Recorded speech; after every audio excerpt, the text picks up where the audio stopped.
Office Hours, part of the IPG Media Lab. This week we're joined by Alex Lieberman, CEO and founder of the Morning Brew. Welcome. Thank you for joining us. It's only uphill from here. Yeah, exactly. We have to start at a low bar. That way when people tune in, there's progress in terms of quality of stream.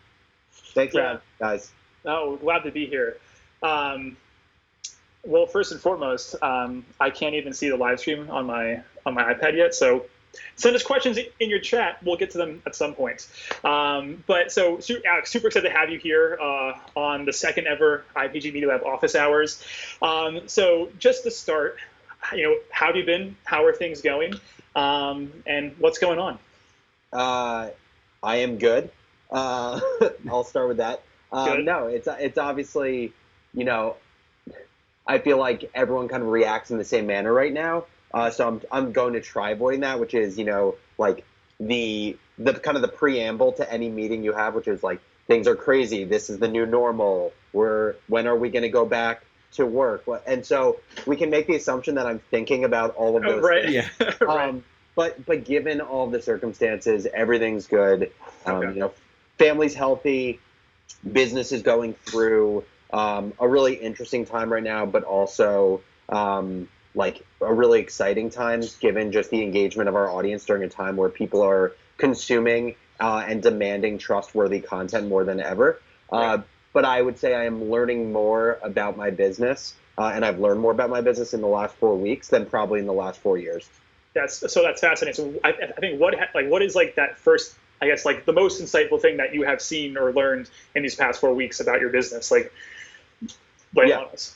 Yeah. So I would say the first is that, building an audience, like we've always been so focused on building a heart loyal audience, but you realize in times like this why it's so important.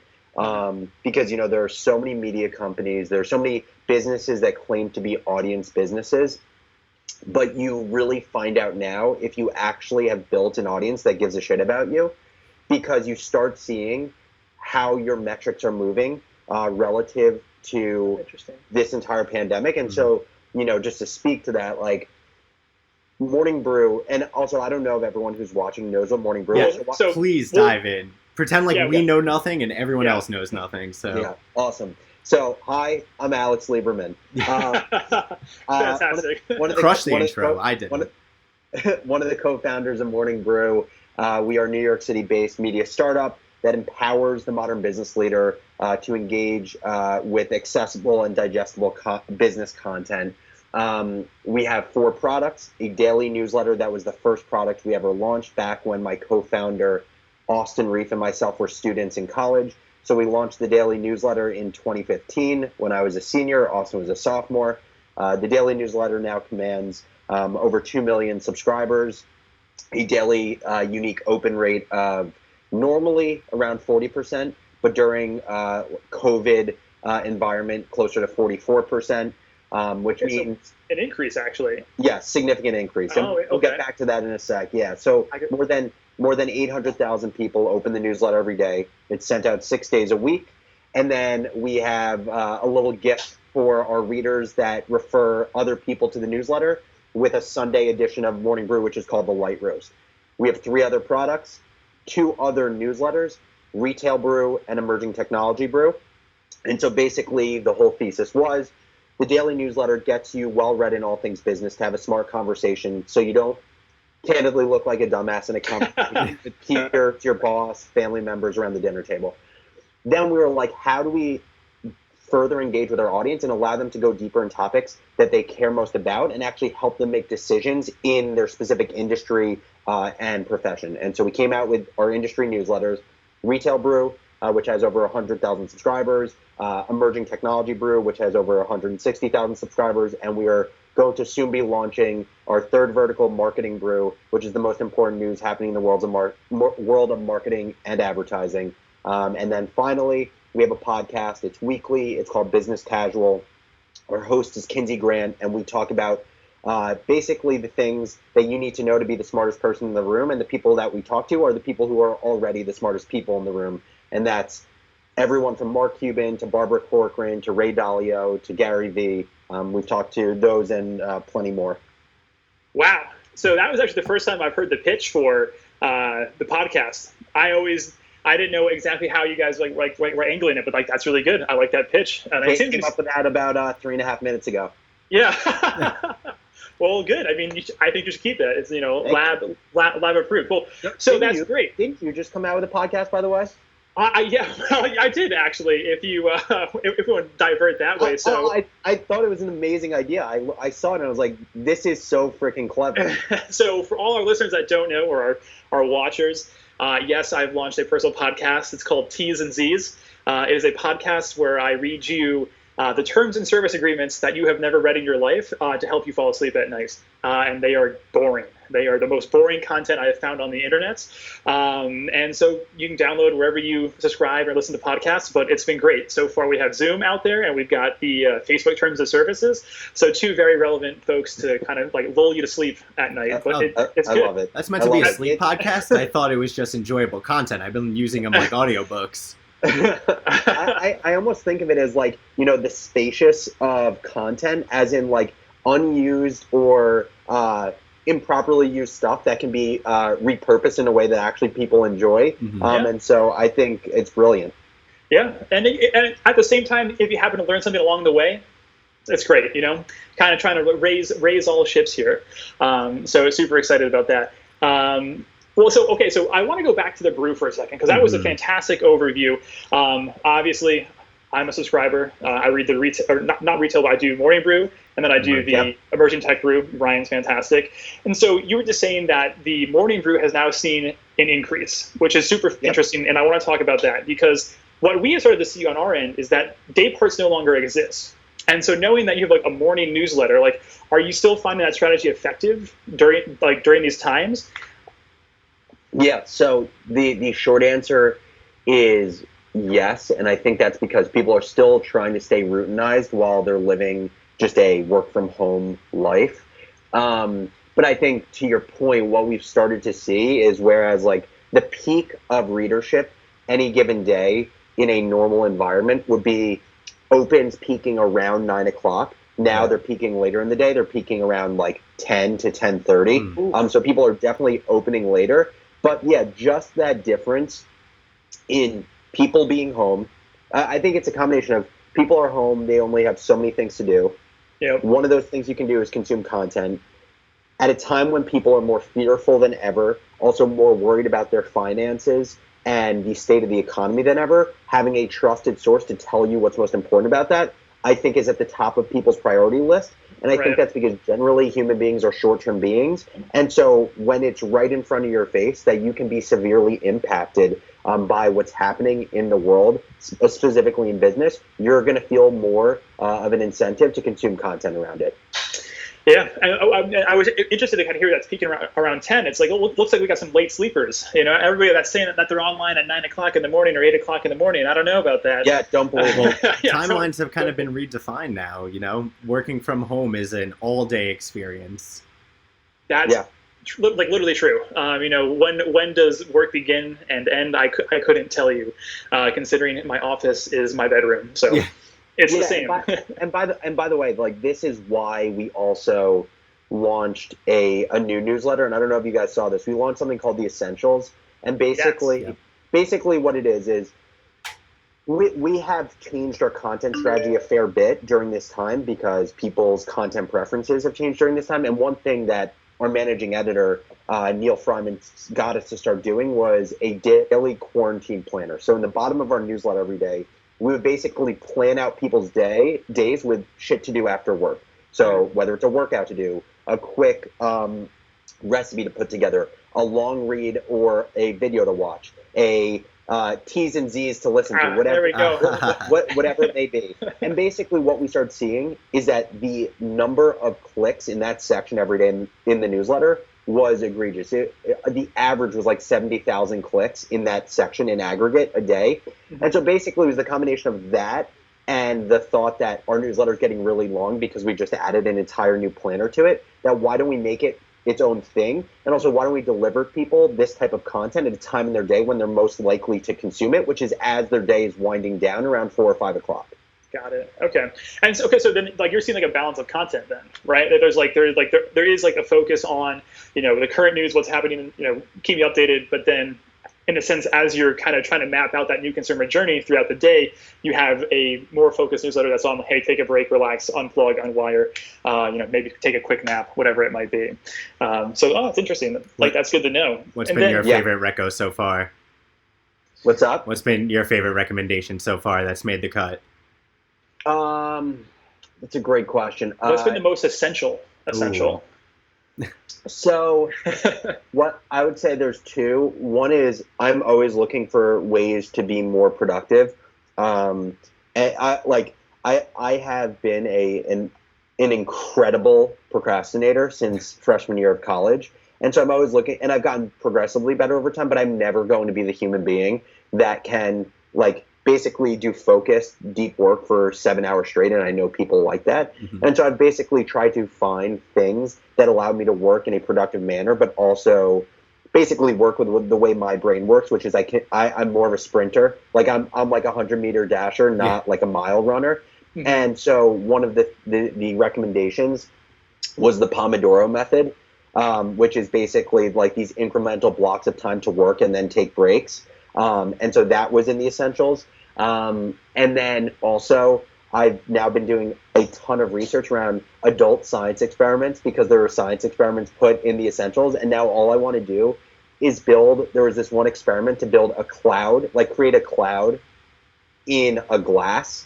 And so now all I want to do is create a cloud in a glass. Yeah. Hey, ships are old news. Ships in a bottle, forget about it. We want, air. Exploding volcanoes, get rid of that. Condensed air in a glass. Well, that's great. That's good to know. And for all of our viewers out there, where can they sign up for that? I'm assuming it's morningbrew.com. You get it all. It's morningbrew.com/the-essentials. Awesome, perfect. Got the plug out of the way. Let's just keep going. Yeah. So the brew itself, so thinking about it from a media perspective, right? So what are the opportunities? How have you worked with brands? What's been successful?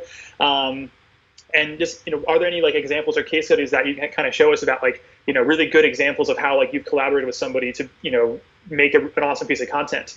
Because again, to your point, this newsletter, is a really interesting feed to be in somebody's email. We all know that we are working from home, and there is a tension in that environment. So, it's what are those ways that you're collaborating with brands to really, provide a really thoughtful experience? Yeah, the newsletter hasn't changed all that much over time. The design of it has, as we've basically up-leveled it. And so what we've seen over time has been the most major change has been the opportunities for brands to activate our audience and actually tell their story to our audience. So the OG Brew basically only had one placement in our newsletter. I think we called it the primary at the time. It included below Morning Brew's logo, your logo, and then we would write 150 words of copy in-house in Morning Brew's tone and voice, so that it obviously read in a really authentic way to our reader. And then basically what we saw over time is a few things. One, that we no longer had to, desperately solicit any advertisers to run our newsletter. We could be pickier about the brands that we worked with, and we started being that way because at the end of the day, in Morning Brew is one thing. It's a great curator, and we should be a great curator of advertisers as well as a great curator of stories. So one was just demand, and the second was we saw this shift in the type of advertiser that wanted to run in our newsletter. In the beginning, because we were still building up credibility as a business, we were pretty much entirely direct response focused advertisers. Everyone that was advertising the Brew originally was doing it for lower funnel performance metrics. They were comping us against Facebook and all the other social platforms and basically holding us accountable to a CPA target that if we didn't hit it, they wouldn't run with us anymore.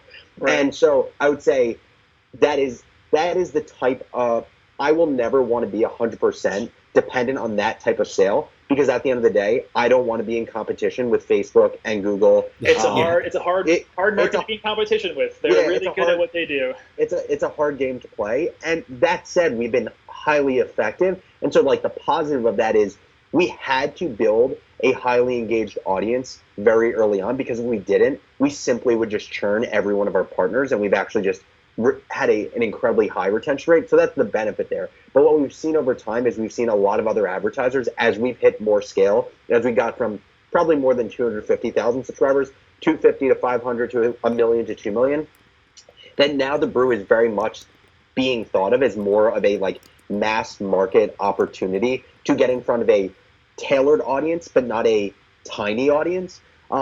And, you know, even to the point where now, like, people used to say, oh, yeah, we could just advertise on TV to audiences of, you know, 5 or 10 million people. And the conversation we would start to have is, okay, but of those 5 to 10 million people, how passive are they? Are they watching for 3 minutes, 30 seconds? Do they just have their TV on in the background while they're cooking a meatloaf? And so basically, we've gotten to the point where we talk to partners about telling their brand story to heighten awareness and perception in front of a very large audience, that you also know what you're getting in terms of like the actual viewership and who's actually opening and reading and clicking. And so now the opportunities in the newsletter, there are 3 of them. Yeah. So break it down. So is it like give me those like dimensions too? You know, if there's like a nice standard 300 by 250, like I want to know about it. Do you can you share screen with this or no? I have no idea. Okay.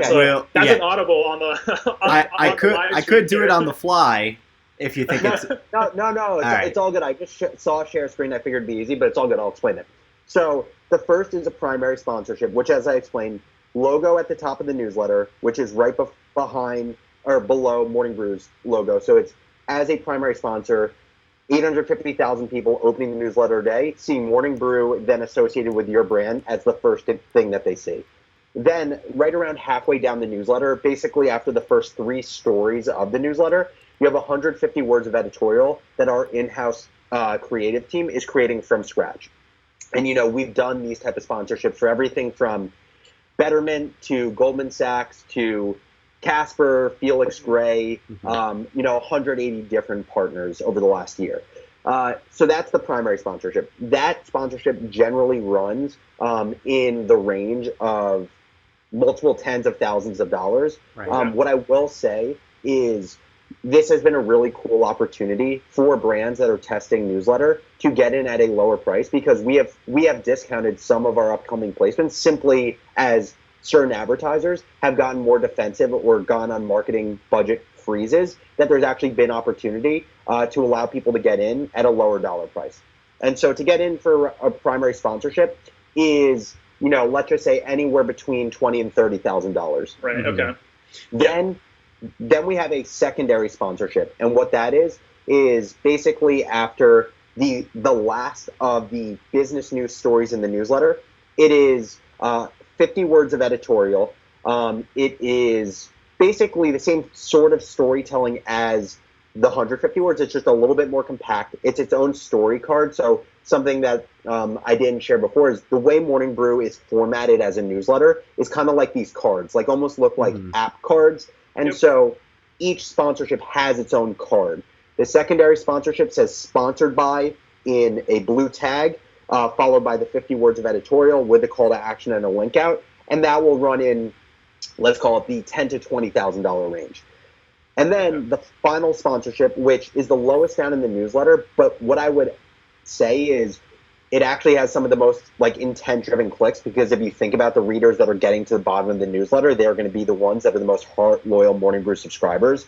This is a section called Brew's Bets, and basically that's like Morning Brew's recommendation. So it's kind of like the things that go in the essentials, but in a non-pandemic environment, just like our recs for you as a reader. And we'll have 2 Brew's Bets on a given day that are sponsored by a partner. Those are 35 words, basically 2 lines, call to action and a link out. And those will cost, let's say, right around $10,000 to $15,000. Right. Well, that's awesome. That's a super comprehensive overview and exactly what we want to get into, like that nitty-gritty. And so totally. Thank you for that. Also, just to call out, you know, anybody in the chat, feel free to give us questions. We'll answer those. I'm reading them. That's live, so just keep going. And you know, thank you for the shout out of the production value that is now times 10. That feels good for us. Ryan, big props to you on that one. Big step since last time. Big step since last time. That's great. We have the Morning Brew logo on here. We have some really cool, you know, graphics, and we all have our own little square. So it's Love like. That. We look really good. I have a question kind of based off what you were just going through in terms of the different card options that are available to brands.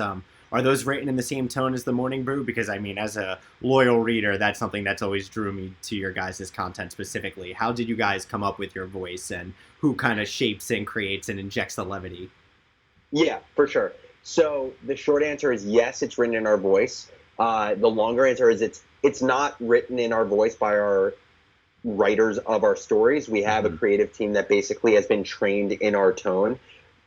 I would say the way that the tone and the voice of Morning Brew has evolved over time went from being accidental to purposeful.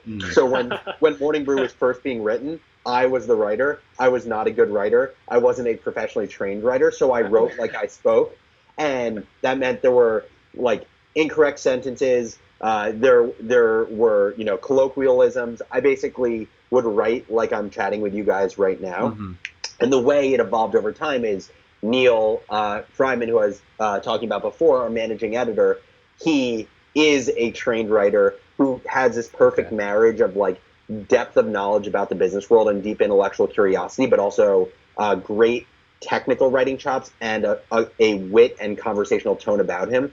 Fun story about Neil is that the way we ended up, selecting him as a writer is that he was in an a cappella group in school, and we watched him perform a full, basically 5-minute a cappella song that he wrote that was like some of the most clever, intelligent lyrics. And that was when we were like, okay, this guy knows how to wordsmith like anyone else we've ever seen, in a way that like everything makes perfect sense. He was like a poet.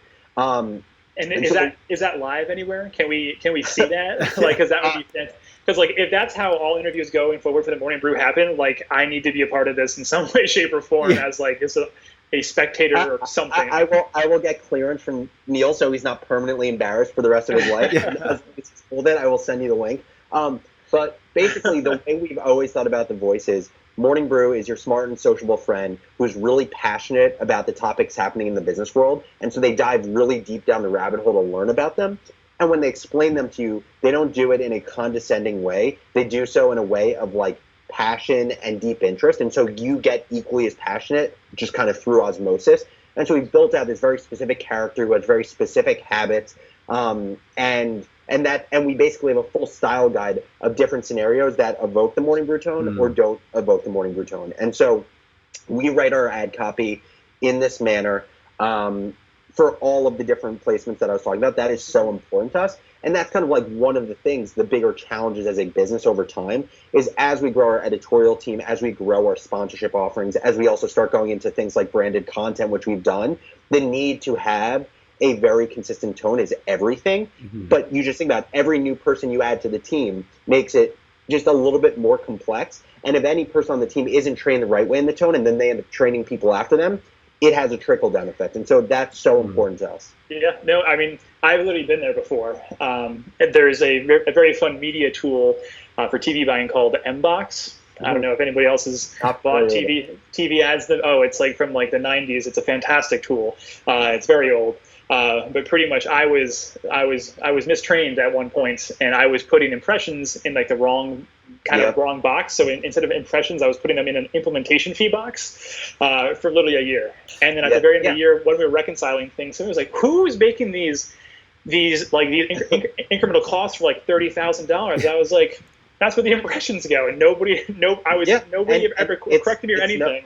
It's no fault of your own. That's why like onboarding and training as a manager and having like processes as you grow as a business is so incredibly important. And the one thing that I wanted to mention that I didn't mention before is as we've gotten more partners that are really interested in doing brand advertising through Morning Brew, basically what we've started to do is one, open up more than just the daily newsletter to be advertised in. So you can be an advertiser in the daily or industry newsletters if you're also trying to get in front of a B2B audience. In our podcast to get host reads from Kinsey. We do branded content for partners now. But when you do brand advertising in our daily newsletter and you're willing to pay premium dollar for it, we do full takeovers now also, where basically you get not just a logo at the top, you get a custom editorial image at the top. So, if you've read Morning Brew in the past, you'll always see like our first story has a custom image that we've created that is very simple, but like very cleanly done by our designers.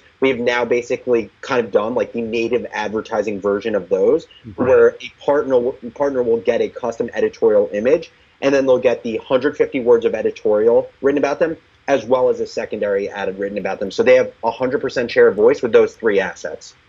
That's awesome. And so we have a question from the chat here from C. Stoller, and it was actually going to be like my next question. So we have the costs. We have the size of the audience. The next one is, what is the lead time? So how quickly can brands and media teams get activated into these newsletters? The short answer is quicker than any publisher that you've worked with before. I can confidently say that. Wow. Hit me with that insightful thing there. All right. Ryan, is it going to work? I want to see if it works. I wish I could see this right now. I'm just looking at you guys on Skype, but afterwards I'll check it out. Is it popping up on your stream? Wow. I don't know. I heard it. I heard it. Well, next time. Progress. This is V2. Once we get to like V7, that's our final form. Exactly. Yeah. I just saw it. There's just a little bit of a delay. Yeah. Wow. Oh, that's fantastic, Ryan. It's so I don't have people coming in and I don't know where it's going. It's actually it's like right by me. Oh, that's fantastic. Yeah, we want to make sure that our partner gets the prime real estate and Scott gets blocked by the alert box. Yeah. And so this is fantastic. So here's a great question from our chat. Oh, a great question from the chat. And they're asking, so with so many newsletters, what does it take to stand out and cut through? Because obviously there's Morning Brew, there are Axios and Insider, and it just keeps going and going. So I guess in a sense, what is that competitive advantage that like the Brew has over everybody else out there? Yeah, I think it's a great question. I think it's a similar question because it is a channel question. It's not a publisher question. So it's the same to me. It's the same question as how does a great social publisher stand out on social? How does a great TV publisher like network stand out as a network? To me, it's no different. It is a channel that is cluttered with a lot of proliferated content, and there's a ton of noise. And so at the end of the day, I think the way that we stand out is, one, to your point, there are a few destination newsletters, but most email newsletters are not destination, like email as a destination. It's email as a conduit to a later destination. So like most publishers. Well, can you explain that? Like, what do you mean by a conduit to like a later destination? Yep. So most publishers are using email marketing as a content marketing tool to drive people back to their website, which is the ultimate destination of consuming their content. So, you get Business Insider's newsletter because they have so much content that they're pumping out every day. Email just serves a different purpose for them, which is they are going to be delivering you custom blurbs of stories that are on their site that you can go to their site. And this is what most publishers do. I would say there are probably a dozen or less at scale email first publishers. You have the Skim, you have Axios, you have the Hustle, you have Inside, and then you have like these more niche publications, right? You have like Dave Pell's Next Draft, and you have like smaller individual creators that are kind of like now the new like Substack community of creators. Yep. And so I think the Ben Thompson model, as everybody likes to call it. That's exactly right, the Stratechery model. And so I think for starters, yes, there is a shit ton of content on email, but the type of destination content we're creating is actually not that crowded by large players yet. The second is we don't try to be all things to all people. So if you then take like all publishers, you narrow down to publishers that do destination email, and then you narrow down to publishers that do destination email to an audience of 22 to 35-year-old professionals that touch business, that narrows it down even further, right? Because, like, for example, the Skims audience generally skews more female, skews a little bit older than us, and there's definitely overlap, but it is still a different target. Axios skews older than us, also more politically inclined. The Hustle skews more tech-focused, more West Coast-focused, so that narrows it down. And then basically we get down to this more narrowed-down group where really there are like only 3 or 4 others that are really hitting the same group, have similar scale, and that's where I think we focus on these variables like great curation, great voice, in order to basically convince this pool of people that we should be the first choice that you go to in your inbox every single day. I think the final thing is most people are not creating a newsletter, like a destination newsletter, every single day of the week. And I think there's a power of being able to create habit where someone wakes up to the same name in their inbox every day, where it is just drilled into their brain and they don't have a choice because they've also opted into it. So they've told us that they want to receive our emails. Absolutely. And I will say that the Morning Brew is the only coffee that I consume. You're not a coffee person? No, not at all. Wow. I twitch. I give you a lot of credit. Yeah, we do so now. Yeah. Well, and so I think so. Like that, I think is a great summary of the product, the platform, and really, how brands can really activate in a space right now. That, and to your point, you're seeing, a growth in audience readership, which is just fantastic. And so I kind of want to take us back just a second. Like, so in a world of social media, right? We have TikTok, there's Instagram, there's Facebook, and all these viral loops. Like, what made you think email was the place that you wanted to start, like, your media business? Because like inherently, there is some restrictions around email. When it comes like virality, right? Like that's just like you have to forward it along. It's kind of hard to gain traction that way. So what made you think email was like the place to be? Yeah. So, the honest answer, I would say we have a view now and we had the view when we were starting the business. When we were starting the business, it was two very simple things that weren't necessarily coming from a place of knowledge around media, because we were just college students that were just starting this as a hobby. Mm-hmm. And the true reasons when we were first starting it that we started with email was, one, we thought about what we need to go to our consumer. We need to make it as easy as possible for them to consume our content, where we don't impede their life with some level of behavioral change. And so we're like, okay, what is every college student doing? They're spending a lot of time on their email. It was, again, a pretty myopic view, because Austin and I were students in an undergrad business program at the University of Michigan. And so, this wasn't like a view that every college student is glued to email, but we knew that every undergrad business student at Michigan spent a lot of time on email. And then the second is that it was a cost thing. We didn't have a lot of money to fund this business. Resource, cost is always a good constraint, to help you be creative and think about things. So 100%. And so we didn't have that. We weren't going to go build an app. We could start creating social content, but then the question around how do we start building an audience, and what platform is right? Where does our audience spend more of their time? There were more questions than answers around that. And so basically the business for the first year and a half cost us $100 a month. And so it was just a feasible thing. Right. And we were able, this is also why I think starting a business when you're a college student is such an incredible unfair advantage if you have an idea, because one, your just risk is mitigated significantly because you're not doing this in your downtime of a job when you have there's so much more opportunity cost. You're doing it when you're a student who's deciding not to play FIFA all day instead of doing this. Or go to class. Exactly, yeah, or that crazy thing called going to class. And also you have so many resources at the university at your disposal. We won tens of thousands of dollars worth of grants from Austin's sophomore year to senior year that acted as the springboard for the business. What I'll caveat all of this with saying is over time, basically the learning has just been email allows you to truly own an audience better than any platform, at least to start. By definition, there is an intermediary between you and the end user in email, right? That is the clients, Gmail, Yahoo, Outlook, Hotmail. But I would any day of the week take email clients over being dependent on Facebook, TikTok, Twitter, and Instagram, because I think the predictability of a platform that has been around for so many years is just something that we feel a lot more confidence in.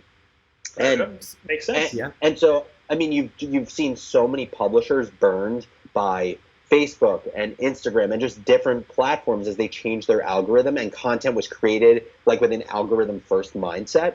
And so that is something we haven't had to think about. Something we do have to think about that non-email first publishers don't is deliverability, and things to be in the primary inbox. That is so important. And we have spent so much time making sure that we have as low of a spam rate as possible, and we have as high of an open rate as possible, and we make it into your primary inbox, because that has such a large impact on how many people open our newsletter. So as we're kind of talking about all these different kinds of media channels, obviously you guys have expanded into podcasting in the last year. one of the questions in chat from Sia Dranley is that, do you guys foresee yourselves expanding into any other forms of content beyond newsletters and podcasts? So yes, I would say we're doing. Is it going to be a coffee brand at some point? Can you please make a coffee brand or a collab or something? So we have wanted to do that for so long. So if you want to broker that deal, I'm all for it. But yeah, like I think the concept of a pop-up coffee shop with like a Bluestone Lane or Blue Bottle, pick any boutique shop of your choice, like where it becomes the gathering spot to discuss things that you're intellectually curious about, because that's the reason coffee shops back in like Italy were created, was so that people, when they were reading the newspaper, had a gathering spot to discuss the news. Like that is literally why they were invented. So the shorter answer is yes, we are going to do that at some point. This environment is probably not the exact time to do it. Sure. Right. You got to social distance, in some way. Yeah. Well, what you could do, is make like some sort of a really cool like virtual community, because I think all of this kind of does ladder into these ideas of like connected communities. Whether it's a podcast to start and like that grows into a community or like a newsletter, like there always seems to be like something that's out there first that is collecting everybody, and then from there it expands into like a community that then you can like hang out in, be a part of, network, socialize, get conversations around. And I mean that's valuable. That's so valuable, and that just kind of into a point that's like it increases like the long-term value of every reader that you have out there if they can participate in that. Yeah, I would say the two guiding forces, or let's call it three. The three guiding forces for what is dictating what platforms we create content on moving forward is, one, platforms that are going to allow us to create a top of funnel to basically convert to our newsletters, platforms that allow people, or like forms of content that allow people to have a very intimate community feeling connection. And the third is ones that integrate with how people are already consuming content. So for example, right now, like in this current environment, two types of content that we are putting more emphasis on creating, and they're not novel concepts. One is more web content. Like, I know it's a mind digital video. Wow, here we go. and the reason we're creating more web content, like literally just like more articles on our website. Like if you look at Morning Brew's website right now, you go to morningbrew.com, it is a landing page. And that has always been for the purpose of we are a destination newsletter. So all we want you to do is convert and then read the content in our newsletter.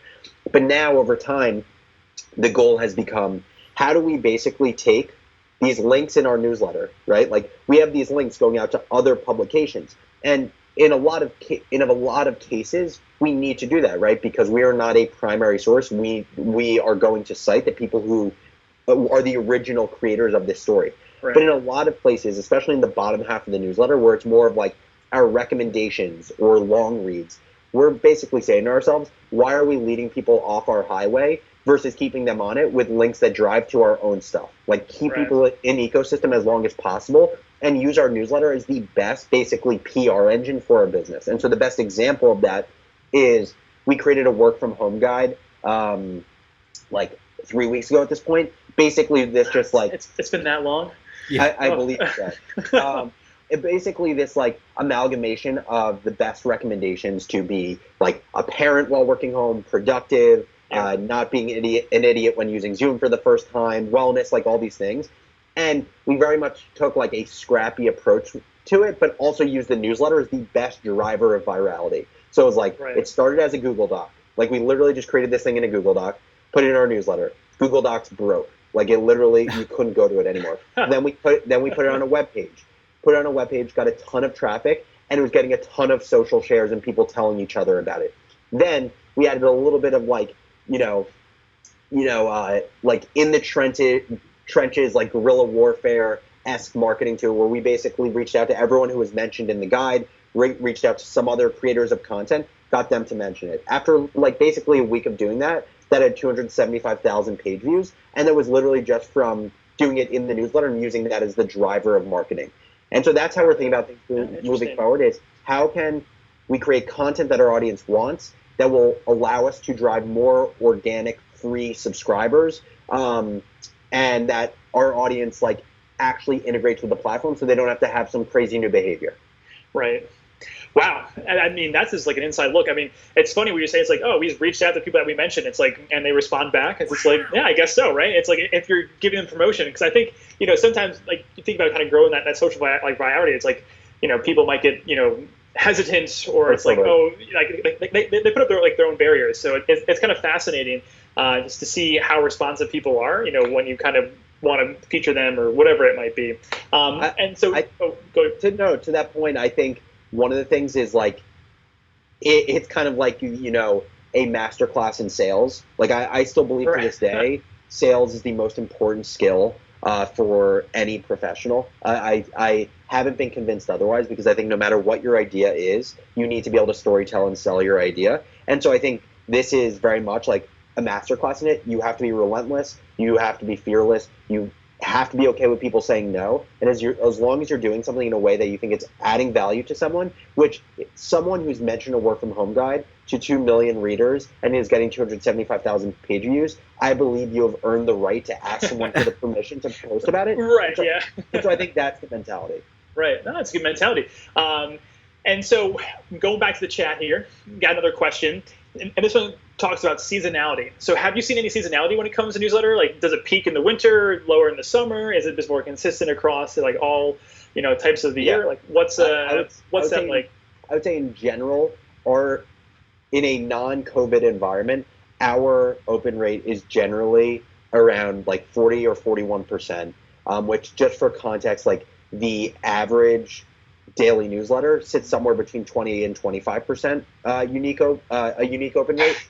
And we see troughs, or like basically a dip, usually between 3 and 4%, that is in the summer as people are like leaving school or leaving internships. And then we'll also see a drop sometimes around like, the winter holidays as well. Mm-hmm. Okay. That kind of evens out with like the standard like media consumption in a sense, right? Kind of like ebb and flow with this kind of how it goes. Oh, that's cool. And so the marketing brew is something new that'll be coming out. I mean, are there any other like verticals that you're particularly interested in exploring when it comes like to content? And also, are there any learnings again from like the content that you've seen now that's been doing really well, that's gonna maybe stick around and grow into its own thing afterwards as we kind of hit like that like recovery phase? Yeah, I just want to add one more thing onto that. Like, how do you guys ultimately align on what is valuable enough to warrant a spin-off vertical? Yep. So basically the criteria we use to decide verticals are, one, is there enough subject matter such that it can be at least a 3-day-a-week newsletter? Like, is there enough news flow? One, because we want to build habit for people. Two, because it is a business, and if there is enough content, also the more days you can publish, and therefore you can monetize it better. The second is, do a lot of our readers work in that industry? We want to use our daily newsletter as the best initial bump of readership for that new vertical. So for example, like, day one of Retail Brew, probably, I think it had something like 50,000 subscribers that came over from our core newsletter or the daily newsletter. Emerging Technology, I think, had like 75,000 people day one. So we know we're going to get a huge bump, but it's also about getting the right audience. So it's not just about like 75,000 Morning Brew readers going from Morning Brew to Emerging Tech. It's how many emerging technology professionals read the Brew, because these are B2B newsletters that we want a very specific type of audience. So that's one. The third is depth in advertisers. So we make the assumption, even though we hope to monetize our business in many ways other than advertising in the future, we make the assumption that if we're only ever going to be able to monetize these verticals through advertising, is there enough depth in advertiser to support this specific industry? And the final piece, which is always the hardest piece, is we need to find a great writer to write about this. And so generally what happens is we have a pool of like 10 to 12 verticals that satisfy those first three things.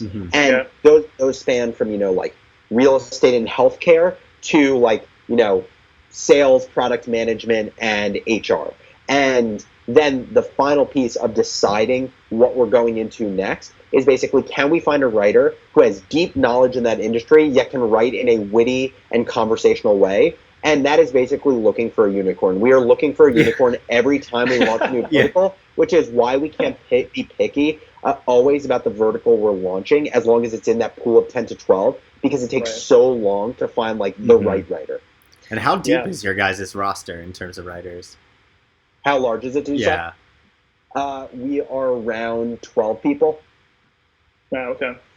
And then also interesting, because I love the graphics that are a part of that. So are you guys just pulling that from Unsplash? Are those custom made, custom designed in-house? Like, how do you kind of come up with like the graphics that align with each story?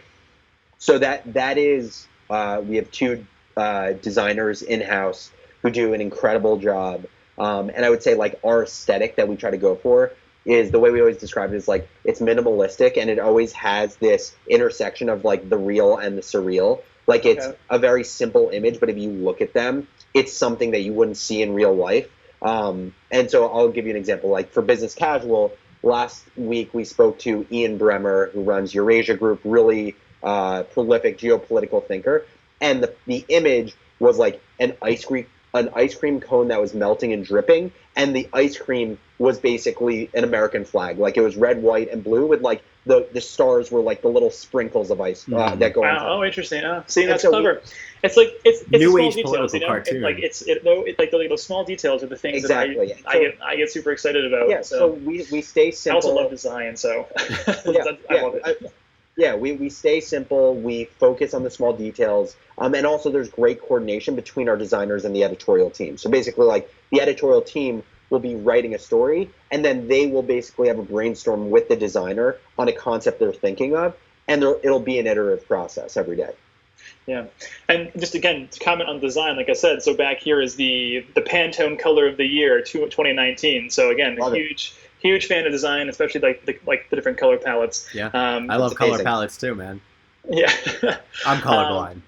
Yeah, I'm down to jam out on color palettes any day you guys want. Well, did you know that Pantone has a cooking book that's all based off colors? So it's like you can go to a very specific color within a cookbook, and it'll give you recipes. So if you want to do like blue, have the different things for like blueberry pie and blueberry cobbler, and those are the only things I can think about in my head, but it's fantastic. I never even thought you could make a cooking book based off color, but they did it, and it's just incredible. I love that.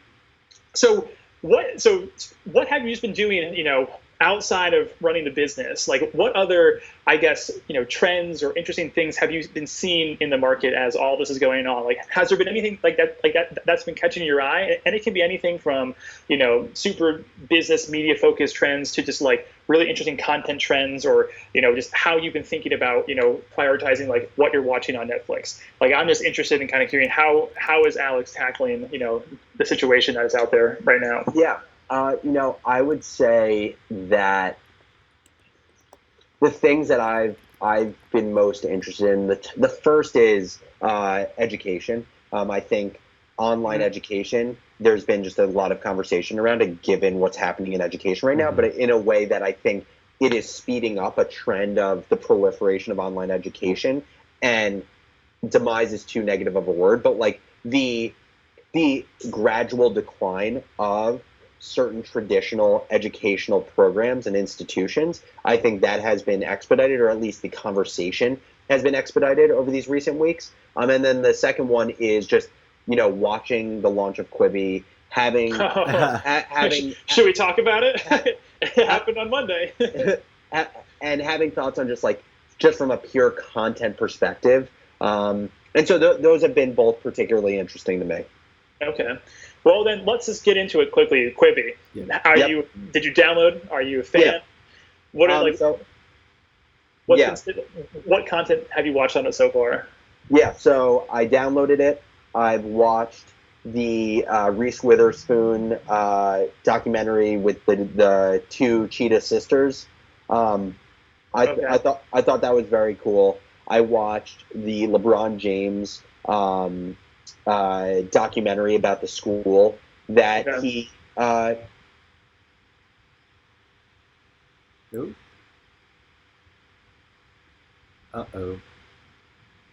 Hold on, guys. I've been told that if you are a Chrissy Teigen fan, it is perfectly on brand for Chrissy Teigen. Okay. it was just not my cup of tea, that type of content. Okay. But I respect them making the show. But I do think there are, whether or not Quibi fails or succeeds, they have pushed the boundaries with a new type of platform that has not been done before. No one has effectively taken on mobile-first video. They are the first, obviously, to do like the smooth transition between vertical and horizontal. Even like small details, like you go to continue the show, like you fast forward or rewind. They took like this age-old horizontality to it and made it vertical. And so I have a deep appreciation for them trying shit that they think, going back to like first principles, is a better experience for the user. I do question whether well, I would say like if anything happens, like they're not going to fail based off design. Their design is very, very well done there. It's very clean, and it's to your point, it's taken a mobile first approach to design. Yep. And they have a lot of really like unique and clever kind of features in the application that are we haven't seen anywhere, which I think is great. Yeah, like the screen. Like the screenshots feature, Scott. This is my favorite screenshot from my Quibi show. But I'm sorry. Can we get a wow insightful Ryan on that? I got you. Coming at you. Wow. We need like a boom roasted one too. Ooh. Yeah. Well, okay. So coming out of this, can we just like pirate your logo and have like a boom roasted by the Morning Brew? That's not our brand guidelines. Oh, that would be so fun. I'm happy to lend you guys the logo to do a roasted one. That's right. Yeah. Okay. No. Bringing new sponsors on board every day. I think that it is going to push. It is going to push creators of content to think hard about how they make a more seamless experience for people on mobile devices, because that was not something that had been tackled yet. My view was the content was good, but not good enough to keep me watching. I just have so many other options right now. Like I am defaulting, like at the end of the day, I can only watch so much stuff anyway. And if I'm going to set aside time to watch something, I am going to be setting aside time. And so, for example, I just started Ozark on Netflix. Like that is all I'm watching now, and that's kind of it. And so, just from I haven't found the fit from a consumer behavior standpoint yet. Well, because it's not there.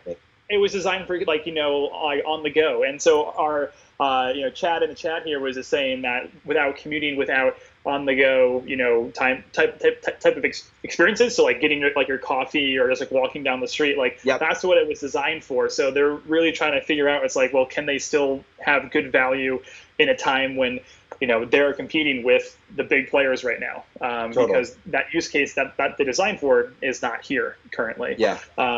So it'll be interesting. It'll be interesting. I think to your point, and I think what I've just been kind of collecting from different sources of information is that it's like one of the big things for them is it's going to be like, are they going to have enough content to keep people around long enough in order so they can fund themselves again to make the next round of content and then increase like virality, like that flywheel. I think the big question I'm trying to answer for myself is just, what does success mean? Like, I would love to hear someone articulate to me, if people decide that Quibi is successful or not successful, what is the barometer such that they can make that decision? That's a good question. If it's still here in a year or two, I think that'd be a fair measure of success.